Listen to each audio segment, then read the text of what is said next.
नमस्कार दोस्तों, स्वागत है आपका अनअकैडमी लाइव में। मैं आपका दोस्त धनंजय सिंह, अभियान सिविल सर्विसेज का फाउंडर, अभियान समसामयिकी का संपादक और अनअकैडमी का एजुकेटर आप सभी का स्वागत करता हूं।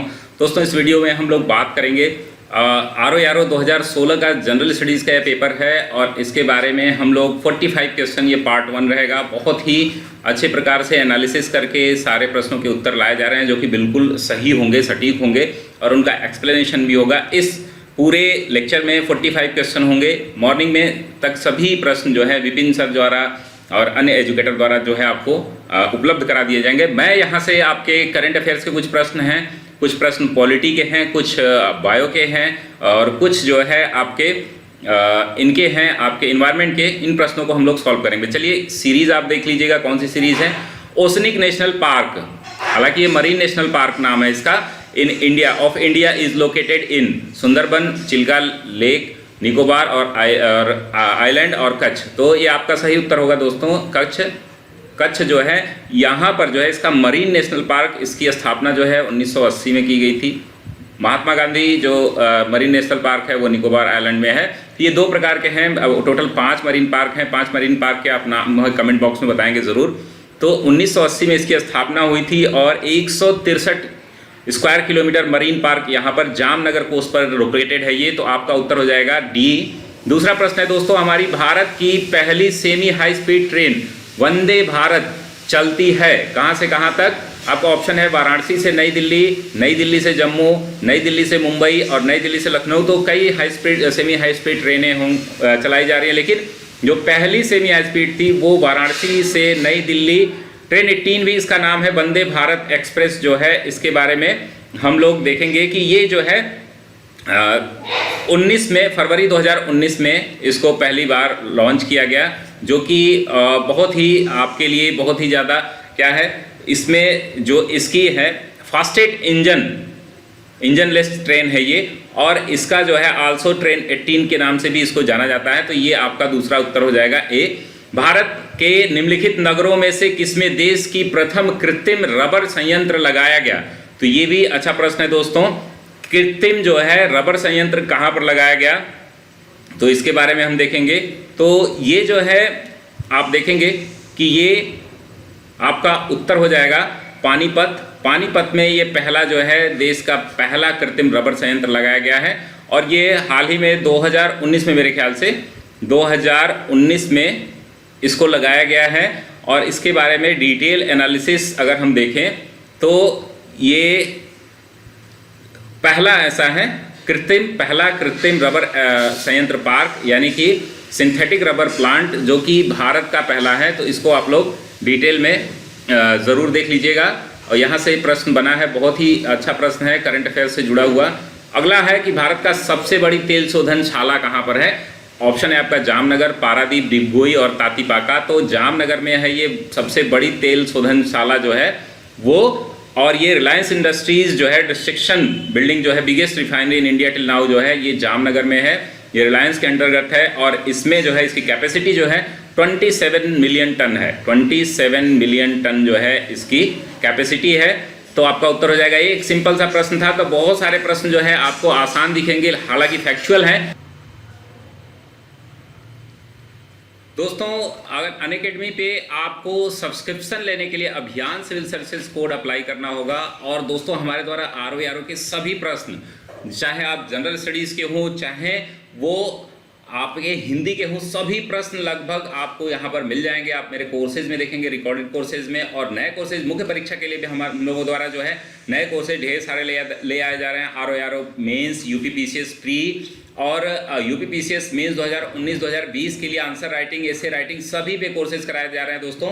सिर्फ इसकी फीस जो है 7500 है, मात्र 7500 रुपये जो है इसकी फीस है दोस्तों, जो कि आपको 2 साल का सब्सक्रिप्शन मिलेगा और 1 साल के सब्सक्रिप्शन के लिए केवल 6300 रुपये आपको खर्च करने पड़ेंगे।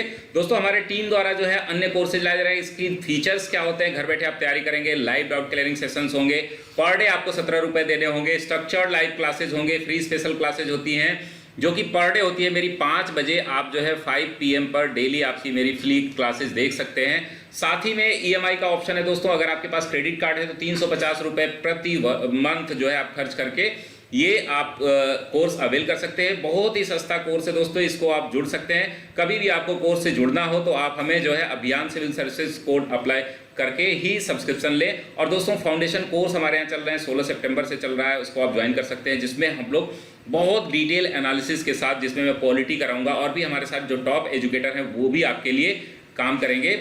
यूपीएसआई का बैच एक बहुत ही बेहतरीन बैच जो है 24 अगस्त से, और 3 बैच इसमें शुरू हो रहे हैं। फाउंडेशन बैच है जिसको आपको प्रारंभिक तरीके से अभिनव जी द्वारा जो है लॉ और हिंदी का कराया जाएगा, क्वांट जो है गोविंद जी द्वारा कराया जाएगा, जनरल स्टडीज और करंट अफेयर्स जो है प्रिंस, जिसमें गलतियां ढेर सारी हुई हैं। अगला प्रश्न है दोस्तों, निम्नलिखित में से भारत का कौन सा राज्य सर्वाधिक लंबी तटरेखा वाला राज्य है? आंध्र प्रदेश, गुजरात, तमिलनाडु और केरल। तो आप सभी को पता है कि गुजरात, ये बहुत बार प्रश्न पूछा गया है, बहुत सारे प्रश्न रिपीटेड भी थे, तो ये प्रश्न हो जाएगा आपकी। इसकी जो कोस्ट लाइन है टोटल जो है वो मानी जा रही है कि 7,516 भारत की टोटल कोस्ट लाइन है। अगर हम देखें अभी तक, तो अगर अंडमान निकोबार और आइलैंड्स को हटा दें तो ये 7,516 जो है टोटल कोस्ट लाइन है। अगर आइलैंड्स की बात करेंगे तो अंडमान निकोबार सबसे ज़्यादा है। अगर राज्यों में हम बात करेंगे तो गुजरात सबसे ज़्यादा है, गुजरात, महाराष्ट्र, गोवा, कर्नाटक, ये क्रम है आपका। गुजरात, महाराष्ट्र, गोवा, कर्नाटक, इस तरीके से ये सभी आ रहे हैं। तो इसका क्रम जो है आप देख लीजिएगा, क्रम ये नहीं मैं बता रहा हूँ, सबसे ज़्यादा जो है वो कहाँ पर है, सबसे ज़्यादा कोस्ट लाइन ये कितनी है, तो 1600 के आसपास है। ये 1600 किलोमीटर लॉन्ग जो है 1600 गुजरात की है। इसको आप लोग देख लीजिएगा डिटेल में, यहाँ से एनालिसिस कर लीजिए। यूपीपीएससी में बहुत सारे प्रश्न यहाँ से मिलेंगे आपको। निम्नलिखित शैल समूह में ये वाला जो टिक लगाया गया है, आप इसको बिल्कुल मत ध्यान दीजिएगा, ये किसी स्टूडेंट का पेपर है जिसको हम लोगों ने सॉल्व किया है। तो भारत में जो है अधिकतम मात्रा में कोयला, तो ये बहुत बार प्रश्न पूछा गया है, लगभग 20वीं बार ये होगा। और गोंडवाना समूह में पाया जाता है, क्योंकि जितने भी फॉसिल फ्यूल हैं, फॉसिल्स हैं, वो सभी जो है गोंडवाना क्रम की चट्टानों में दबे होते हैं दोस्तों। तो इसलिए या ये जो आपका उत्तर हो जाएगा वो हो जाएगा गोंडवाना क्रम की चट्टानें। अगला प्रश्न हम देखेंगे दोस्तों, ये प्रश्न भी आपने देखिए, करंट अफेयर्स के जितने भी प्रश्न हमने कराए हैं, अगर आप जो है प्लस पर सब्सक्रिप्शन लिए हैं तो आपको पता होगा कि लगभग सभी प्रश्न जो है करंट अफेयर्स से 99 प्रश्न जो है आपको मिले होंगे। कुछ प्रश्न इधर उधर के होंगे, वो भी आप कर लिए होंगे अगर आपने पूरा करंट अफेयर्स का मेरा क्लास किया होगा तो। अमेरिकी राष्ट्रपति की भारत यात्रा के संदर्भ में निम्नलिखित कथनों में से कौन सा सही है? तो अमेरिकी प्रथम महिला नागरिक जो है मेलानिया ट्रंप ने दिल्ली के एक विश्वविद्यालय में योग सत्र को देखा और एवं विद्यार्थियों से वार्तालाप किया। मेलानिया ट्रंप द्वारा जो देखा गया विश्वविद्यालय जो था उसमें मोती बाग में है ये, और दिल्ली का सर्वोदय सीनियर सेकेंडरी सह शिक्षा बाल विद्यालय था। तो और उसकी ट्वीट भी किया था उन्होंने, तारीफ भी की थी। तो ये दोनों ही कथन सही है, कथन 1 और कथन 2। तो ये करंट अफेयर से है, सामान्य सा प्रश्न है, इसके बारे में आप लोग देख लीजिएगा डिटेल में। अगला प्रश्न हम देखेंगे दोस्तों, प्रश्न संख्या इस सीरीज का जो है, जो ये सीरीज है मेरे ख्याल से ये ए नहीं होगी, बी या सी होगी, आप देख लीजिएगा, सीरीज का नाम मुझे ध्यान नहीं है। ये देखिए यूपी स्पेशल से एक बढ़िया प्रश्न था। अगर देखिए इसको बहुत सारे लोगों ने छोड़ा होगा, यहाँ पर क्या दिया गया है कि अयोध्या के लिए जो ट्रस्ट बनाया गया है उसके पदाधिकारियों का नाम महंत नृत्य गोपाल दास, स्वामी गोविंद देव गिरी, श्री चंपत राय और श्री नृपेंद्र मिश्र।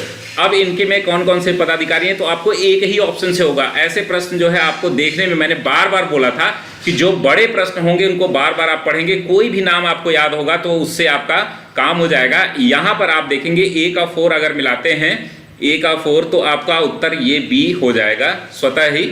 यानी कि गोपाल दास के बारे में आप बार बार सुन रहे थे कि क्यों इनको बनाया गया है, कैसे बनाया गया है, बाकी चीज़ें जो है आप सुमेलित कर लेंगे। जैसे कि इनका क्या है, ट्रस्ट के कोषाध्यक्ष हैं स्वामी गोविंद देव गिरी हैं, श्री चंपत राय जो हैं वो ट्रस्ट के महासचिव हैं, और श्री नृपेंद्र मिश्र जो है वो मंदिर निर्माण समिति के प्रमुख हैं। ये सभी जो है काफ़ी महत्वपूर्ण है। तो देखिए सरकार को ध्यान में रख के भी प्रश्न बनाए गए हैं। काफ़ी ऐसे प्रश्न हैं जो राष्ट्रीय मुद्दों से जुड़े, राष्ट्रवादी मुद्दों से जुड़े प्रश्न भी इसमें बने हुए हैं। अगला प्रश्न हम देखेंगे, प्रश्न संख्या 9। ये भी सामान्य सा प्रश्न है, ऑस्कर पुरस्कार 2020 के लिए। तो आप सभी को पता है कि पैरासाइट मूवी को दिया गया है, उत्तर हो जाएगा सी। पैरासाइट मूवी जो है वो कौन सी मूवी है, कमेंट बॉक्स में बताइएगा। जो कि 2020 के ऑस्कर पुरस्कारों में, ये south Korean movie, thriller movie है दोस्तों, साउथ कोरियन थ्रिलर मूवी है। इसको सर्वोच्चतम फिल्म के लिए दिया गया है, बेस्ट फीचर फिल्म के लिए। Which of the following was the best film for Oscar award 2020। प्रथम खेलो इंडिया विश्वविद्यालय कहाँ पर खोया गया, खेला गया? अगला प्रश्न है दोस्तों। तो पहला जो है ये खेलो इंडिया अभी हाल ही में जो है खेला गया था भुवनेश्वर में। इसमें लगभग 3800 के आसपास जो है खेल प्रतिभागी इसमें भाग लिए थे और ढेर सारे एथलीट्स और ढेर सारे ये पहला था, पहले खेलो इंडिया गेम्स था 2020 में। ये यूथ गेम्स 2019 और 2020 स्कूल गेम्स के बाद जो है खेलो इंडिया गेम्स यूनिवर्सिटी का जो है ये कलिंगा यूनिवर्सिटी में आपके कटक में भुवनेश्वर में आयोजित किया गया था। भुवनेश्वर में आयोजित किया गया था। नीचे 2 कथन दिए गए हैं, जिनमें से अभी कथन ए तो कथन कारण है, ये प्रश्न है। फरवरी में 2020 में सीनेट के ने राष्ट्रपति डोनाल्ड ट्रंप उनके विरुद्ध चल रहे महाभियोग से बरी कर दिया। और दूसरा है सीनेट में रिपब्लिकन सांसदों की अपेक्षा डेमोक्रेट सांसदों की संख्या अधिक है। तो आपका उत्तर हो जाएगा दोस्तों ए सही है। इसको इनको बरी कर दिया गया है, इन पर महाभियोग लगाया गया था कदाचार के लिए। तो आप जानते हैं कि भारत में जो राष्ट्रपति पर जो महाभियोग लगाया जाता है, इंपीचमेंट लगाया जाता है, वो मात्र जो है वायलेशन ऑफ कॉन्स्टिट्यूशन है। लेकिन यही हमारे और अमेरिकी संविधान में अंतर है। अमेरिकी राष्ट्रपति पर कदाचार के आधार पर भी वो लगाया जा सकता है महाभियोग, लेकिन इनको बरी कर दिया। यहाँ उल्टा लिख दिया गया दोस्तों, सीनेट में रिपब्लिकन सांसदों की अपेक्षा डेमोक्रेट सांसदों की संख्या अधिक है। ये उल्टा कर दिया गया है, डेमोक्रेट सांसदों की संख्या अधिक है, रिपब्लिकन और रिपब्लिकन की कम है, उल्टा है ये। तो आपका उत्तर हो जाएगा ए सत्य है और बी असत्य है, यानी कि आर जो है कारण जो है असत्य है। अगला प्रश्न हम देखेंगे दोस्तों, कुछ रीजनिंग के और मैथ्स के होंगे, तो रीजनिंग के सर जो लोग कराएंगे उसको मैं यहाँ पर टच नहीं करूँगा। और जो ये अगला प्रश्न है हमारा, इसको देख लेते हैं। ऑस्ट्रेलिया में फरवरी मार्च 2020 के दौरान आयोजित आईसीसी महिला क्रिकेट जो T20 हुआ था, उसमें कितनी टीमों ने पार्टिसिपेट किया था? तो ये आईसीसी के बारे में अगर विमेन की बात की जाए तो 2009 से ये सीरीज चल रही है दोस्तों। ये लगभग 10वां इसका 2009, 10, 12, 14, 16, 18, 20 लगभग ये 7वां है। 7वां ये था 2020 में। इसमें 10 टीमों ने पार्टिसिपेट किया था। थाईलैंड जो है इसमें लास्ट में अभी जो टोटल T20 खेलने वाली कुल महिलाओं की टीम में ये टोटल जो है थाईलैंड पहली बार डेब्यू किया है। तो ये आपका उत्तर हो जाएगा डी। और इसमें के लिए अभियान सिविल सर्विसेज कोड अप्लाई करना होगा। और दोस्तों हमारे द्वारा आरओ के सभी प्रश्न, चाहे आप जनरल स्टडीज़ के हों, चाहे वो आपके हिंदी के हों, सभी प्रश्न लगभग आपको यहाँ पर मिल जाएंगे। आप मेरे कोर्सेज में देखेंगे, रिकॉर्डेड कोर्सेज में। और नए कोर्सेज मुख्य परीक्षा के लिए भी हम लोगों द्वारा जो है नए कोर्सेज ढेर सारे ले आए जा रहे हैं। आरओ मेंस, यूपीपीसीएस प्री और यूपीपीसीएस मेंस 2019-2020 के लिए आंसर राइटिंग, एसे राइटिंग, सभी पे कोर्सेज कराए जा रहे हैं दोस्तों। सिर्फ इसकी फीस जो है 7500 है, मात्र 7500 रुपये जो है इसकी फीस है दोस्तों, जो कि आपको 2 साल का सब्सक्रिप्शन मिलेगा। और 1 साल के सब्सक्रिप्शन के लिए केवल 6300 रुपये आपको खर्च करने पड़ेंगे दोस्तों। हमारे टीम द्वारा जो है अन्य कोर्सेज लाए जा रहे हैं। इसकी फीचर्स क्या होते हैं, घर बैठे आप तैयारी करेंगे। लाइव डाउट क्लियरिंग सेशंस होंगे, पर डे आपको 17 रुपये देने होंगे। स्ट्रक्चर्ड लाइव क्लासेज होंगे, फ्री स्पेशल क्लासेज होती हैं जो कि पर डे होती है मेरी 5 बजे। आप जो है 5 PM पर डेली आपकी मेरी फ्री क्लासेस देख सकते हैं। साथ ही में EMI का ऑप्शन है दोस्तों। अगर आपके पास क्रेडिट कार्ड है तो 350 रुपये प्रति मंथ जो है आप खर्च करके ये आप कोर्स अवेल कर सकते हैं। बहुत ही सस्ता कोर्स है दोस्तों, इसको आप जुड़ सकते हैं। कभी भी आपको कोर्स से जुड़ना हो तो आप हमें जो है अभियान सिविल सर्विसेज कोड अप्लाई करके ही सब्सक्रिप्शन लें। और दोस्तों फाउंडेशन कोर्स हमारे यहाँ चल रहे हैं, 16 सितंबर से चल रहा है, उसको आप ज्वाइन कर सकते हैं, जिसमें हम लोग बहुत डिटेल एनालिसिस के साथ, जिसमें मैं पॉलिटी कराऊंगा और भी हमारे साथ जो टॉप एजुकेटर हैं वो भी आपके लिए काम करेंगे। यूपीएसआई का बैच एक बहुत ही बेहतरीन बैच जो है 24 अगस्त से, और 3 बैच इसमें शुरू हो रहे हैं। फाउंडेशन बैच है जिसको आपको प्रारंभिक तरीके से अभिनव जी द्वारा जो है लॉ और हिंदी का कराया जाएगा, क्वांट जो है गोविंद जी द्वारा कराया जाएगा, जनरल स्टडीज़ और करंट अफेयर्स जो है प्रिंस चौधरी द्वारा, और सारांश गुप्ता जी द्वारा जो है रीजनिंग कराया जाएगा। दोस्तों इससे ज़रूर जुड़िए। तो हम लोग दोस्तों देखते हैं, देखा जाए तो ऑस्ट्रेलिया, इंग्लैंड, इंडिया, तो पूरा जो विजेता थी वो मेरे ख्याल से इंग्लैंड थी, विजेता इंग्लैंड थी। और रनर अप जो थी वो रनर अप जो है देख लीजिएगा आप लोग, इसमें इंग्लैंड शायद जो है वो विजेता थी। कुछ रोगों के खिलाफ जो है किए गए प्रयासों हेतु जो है व्यक्तिगत श्रेणी के अंतर्राष्ट्रीय गांधी पुरस्कार 2020 पाने वाले हैं, तो इनका नाम है NS धर्मशक्तु। इसको आप लोग देख लीजिएगा, NS धर्मशक्तु। ये कुष्ठ के लिए लड़ने के लिए ये इनको जो दिया गया है, कुष्ठ उन्मूलन के प्रयासों के लिए रामनाथ कोविंद द्वारा जो है इनको 2020 का गांधी शांति अंतर्राष्ट्रीय गांधी पुरस्कार जो है वो दिया गया है। ये कुष्ठ रोग मिशन ट्रस्ट को एक संस्थागत रूप इन्होंने दिया था उससे लड़ने के लिए, तो MS धर्मसक्तु को दिया गया है। इसके बाद कुछ प्रश्न जो है वो रीजनिंग के होंगे, उन प्रश्नों को हम लोग छोड़ देंगे। अगला हम लोग देख लेंगे कि जो जनरल स्टडीज से होंगे, टोटल 45 क्वेश्चंस जो होंगे इसमें मैं आपको करा दूंगा। और उत्तर प्रदेश में किसान समृद्धि आयोग का गठन किस वर्ष हुआ था? तो दोस्तों ये 2017 में हुआ था।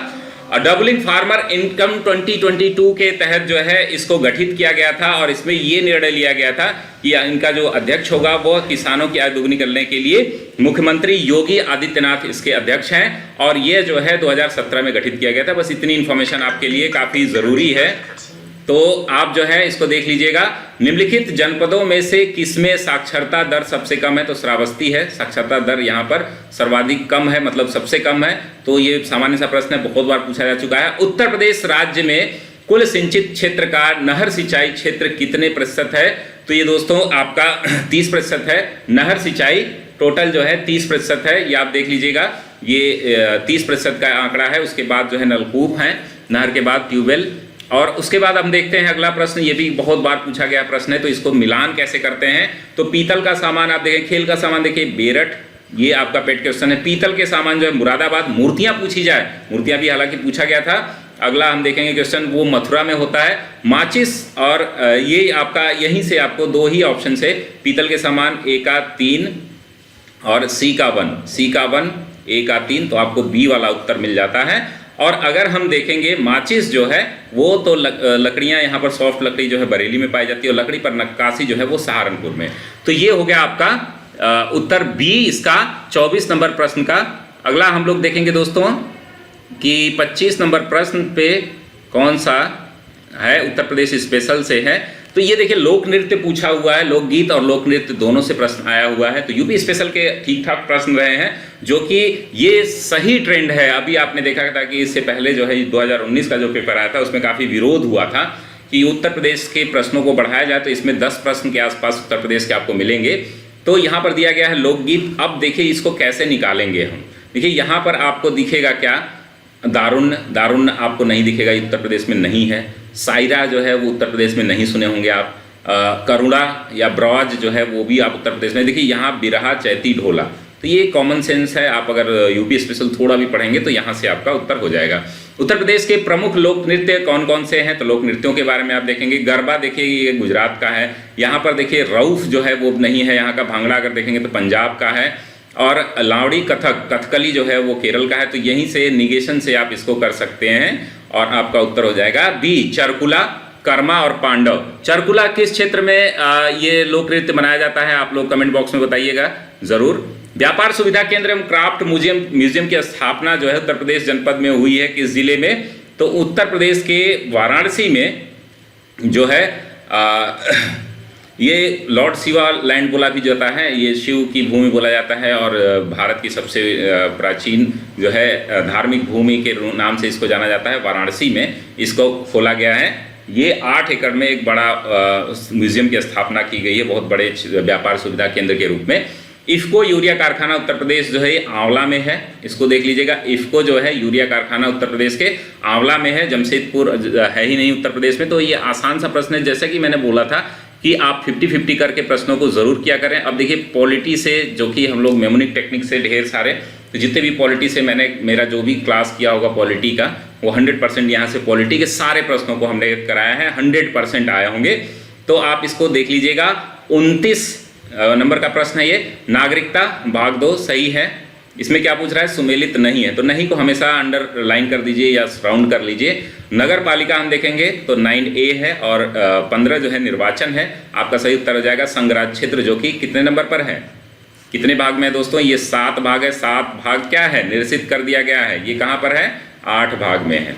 भाग 8 में यूनियन टेरिटरीज की बात की गई है। ठीक है दोस्तों, तो अगला प्रश्न हम देखेंगे। आसान प्रश्नों की प्रकृति भी रही है यहाँ पर, तो आप अगला प्रश्न हम देखेंगे यहाँ पर। दोस्तों नीचे दो कथन और कारण दिए गए हैं, इनके बारे में हमें बात करना है। राज्य की कार्यपालिका शक्ति का प्रयोग जो है संसद के कानून तथा राज्यों में लागू कानूनों के अनुपालन सुनिश्चित करने हेतु है। तो यहाँ पर आप देखेंगे थोड़ा सा यहाँ पर राज्य स्टेट और स्टेट दोनों में कन्फ्यूज़न किया गया है, राज्य और राज्यों में, तो थोड़ा सा यहाँ पर आपको समस्या हुई होगी। हालांकि ये प्रश्न में कोई गलती नहीं है। तो राज्य की कार्यपालिका शक्ति का प्रयोग संसद के कानूनों तथा राज्य में लागू कानूनों का अनुपालन सुनिश्चित करने हेतु होता है। तो आपको पता ही है कि बहुत सारे ऐसे निर्देश हैं जो राज्यों को फॉलो करने होते हैं अगर केंद्र कभी भी जारी कर दे। तो ये कथन सही है। अब अपनी कार्यपालिका शक्तियों का प्रयोग जो है करके भारत सरकार राज्यों को आवश्यक निर्देश दे सकती है। ठीक है, तो ये कथन और कारण दोनों सही है, लेकिन इसका एक्सप्लेनेशन नहीं है दोस्तों। तो आपका उत्तर हो जाएगा बी। बहुत सारे लोगों ने उत्तर ए किया होगा, तो ये उत्तर आपका गलत होगा। उत्तर होगा केवल मतलब कि बी होगा, इसका एक्सप्लेनेशन नहीं है दोस्तों। तो ये ज़रूर आप देखिएगा, इसमें बहुत सारा टिपिकल चीज़ें नहीं हैं, लेकिन भाषा को लेकर के कुछ समस्याएं आ सकती हैं। प्रश्न संख्या 31 देखेंगे दोस्तों। 7वीं अनुसूची, 8वीं अनुसूची, 9वीं और 10वीं, और यहाँ पर दिया गया। तो हमने बताया था फार्मूले के थ्रू हम लोग 12 अनुसूचियों को बहुत अच्छे से कर लिए हैं।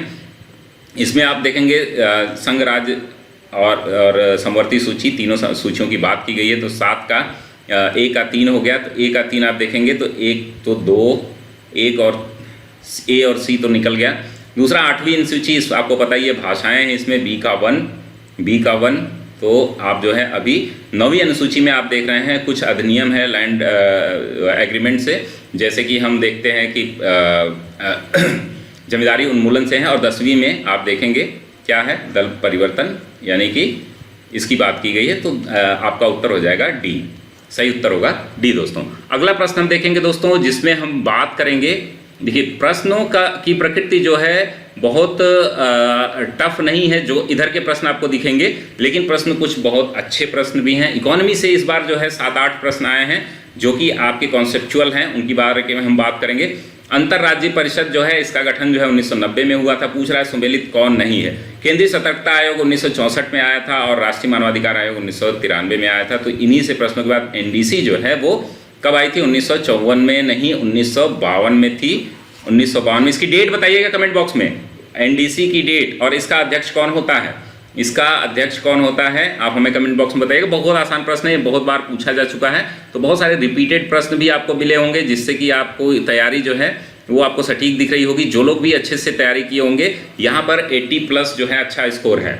नीचे 2 कथन दिए गए हैं, एक अभिकथन और दूसरा कथन कारण है। जब एक देश के भुगतान एवं व्यापार में वस्तुओं और सेवाओं का स्थानांतरण एवं विशुद्ध आय की प्राप्तियों से अधिक हो जाता है, तब उसे चालू घाटा कहते हैं। तो ये परिभाषा दी गई है कैपिटल अकाउंट डेफिसिट की, करंट अकाउंट डेफिसिट की, चालू खाता घाटा की परिभाषा दी गई। तो ये सही है आपका।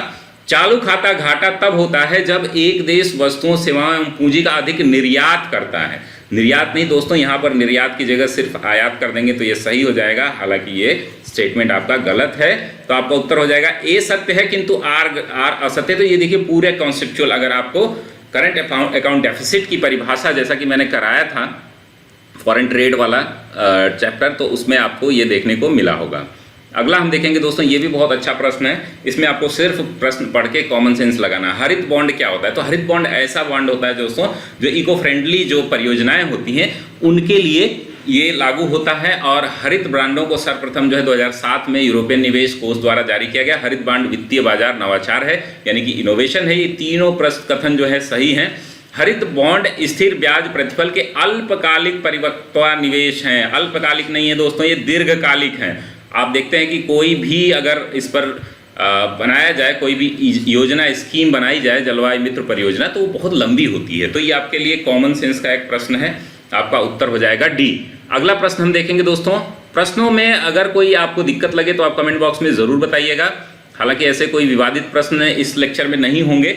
कोशिश की गई है कि हम लोगों ने पूरा आपका ये डिटेल एनालिसिस और सारी चीज़ें जो है, जो अच्छे प्रश्न हैं, जो विवादित प्रश्न हैं, उसकी भी मैं एक सीरीज़ बनाऊंगा जिसपे आप लोगों को बहुत सारी इन्फॉर्मेशन मिल जाएगी। तो 2006 ये दिया गया है डिफेंस एक्सपो, जो अभी देखिए लखनऊ में डिफेंस एक्सपो को मैंने 3 बार कराया था, प्लेसेज इन न्यूज़ में भी और defence technology science and technology में भी, और सम्मान 3 बार कराया था, सम्मान और ये समारोहों में। तो आप देखेंगे कि 2020 का तो आपका हो गया लखनऊ, तो डी का 3। डी का 3, यानी कि 2 प्रश्न तो इसको 100% आपको करना ही करना है, यानी कि एक एलिमिनेशन आपने कर लिया।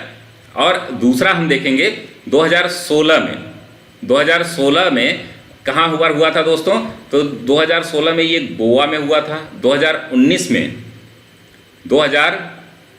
में ये चेन्नई में हुआ था, और 2018 में हैदराबाद में हुआ था। तो आपका सही उत्तर हो जाएगा दोस्तों बी वाला ऑप्शन आपका सही होगा, इसको मिलान कर लीजिएगा। तो देखिए, डिफेंस एक्सपो जब भी आप पढ़े होंगे तो मैंने बताया था कि पिछली बार कहाँ पर हुआ था, तो उसी से आपका हो जाएगा ये पूरा क्वेश्चन। और है दोस्तों, ये CCRT में बार बार आपको बोला हूँ कि जब भी आप आर्ट एंड कल्चर की क्लास अगर मेरी किए होंगे, आर्ट एंड कल्चर में मैंने बोला था कि एक बहुत अच्छा सोर्स है आपके आर्ट एंड कल्चर की तैयारी करने के लिए। जो करंट अपडेट आते हैं वो इससे आते हैं, इसी वेबसाइट पे आप जा करके ढेर सारे जो अपडेट होते हैं वो आपको आर्ट एंड कल्चर से मिल जाएंगे। तो इसमें कथन क्या है कि शिक्षा एवं संस्कृति के लिए सांस्कृतिक संसाधन एवं प्रशिक्षण केंद्र CCRT की स्थापना 1979 में की गई थी। CCRT का उद्देश्य शिक्षा को संस्कृत से जोड़ना था, और इसमें कूट कथन दिए गए हैं। तो दोस्तों ये कथन और कारण दोनों सही है। CCRT का उद्देश्य जो है क्यों किया गया था, तो कारण ये इसका यही है कि शिक्षा और संस्कृत को से जोड़ना इसका प्रमुख उद्देश्य है। अगला प्रश्न हम देखेंगे दोस्तों, इसमें हम 45 प्रश्न करेंगे। 45 प्रश्नों के बाद जो है सुबह तक आपको सारे प्रश्नों के जवाब जो है डिटेल एनालिसिस के साथ इसी तरह आपको मिल जाएंगे। बांग्ला उत्सव जो है निम्न राज्यों में मनाया जाता है, तो बांग्ला उत्सव जो है ये कम से कम 3 राज्यों में मनाया जाता है दोस्तों, मेघालय, नागालैंड, असम। मेघालय, नागालैंड, असम और तो इसमें अन्य राज्य हैं नहीं। मेघालय, मणिपुर, इन तीनों में नहीं मनाया जाता है। मेघालय, नागालैंड, असम में मनाया जाता है, और बांग्लादेश के भी कुछ राज्यों में मनाया जाता है, कुछ क्षेत्रों में। तो आपका उत्तर हो जाएगा बी। जीवाश्म ईंधनों में एकमात्र ऊर्जा का चरम स्रोत होता है। जीवाश्म ईंधनों में एकमात्र ऊर्जा का चरम स्रोत होता है जीवाश्मी ईंधनों में। ये क्या पूछ रहा है, an ultimate source of energy stored in fossil fuel. तो ये क्या पूछ रहा है कि जीवाश्म, हालांकि यहाँ पे सन लिखा है, पृथ्वी होना चाहिए मेरे ख्याल से। आप लोग बताइए कमेंट बॉक्स में आपको क्या समझ में आ रहा है कि जो भी ultimate source of energy stored in fossil fuel, अगर आपकी देखें तो अल्टीमेट एनर्जी ऑफ सोर्स जो है वो सन होता है। तो लेकिन मेरे ख्याल से ये अर्थ होना चाहिए पृथ्वी पर ही जीवाश्म ईंधन जो है वो पाए जाते हैं सर्वाधिक मात्रा में, जो कि उसमें दबे और उनको निकाला जाता है। पारिस्थितिकी तंत्र का प्रेरक बल जो होता है, ये आपको पता है कि सोलर एनर्जी होती है, कि क्योंकि जो पहले जो प्रोड्यूसर होते हैं उनमें जो है आप देखेंगे कि हरित लवक के द्वारा जो है फोटोसिंथेसिस के द्वारा जो कार्बोहाइड्रेट आदि बनाए जाते हैं वो सोलर एनर्जी से ही होते हैं। तो आपका ये प्राइमरी सोर्स होता है, ड्राइविंग फोर्स ऑफ इकोसिस्टम सौर ऊर्जा होगा।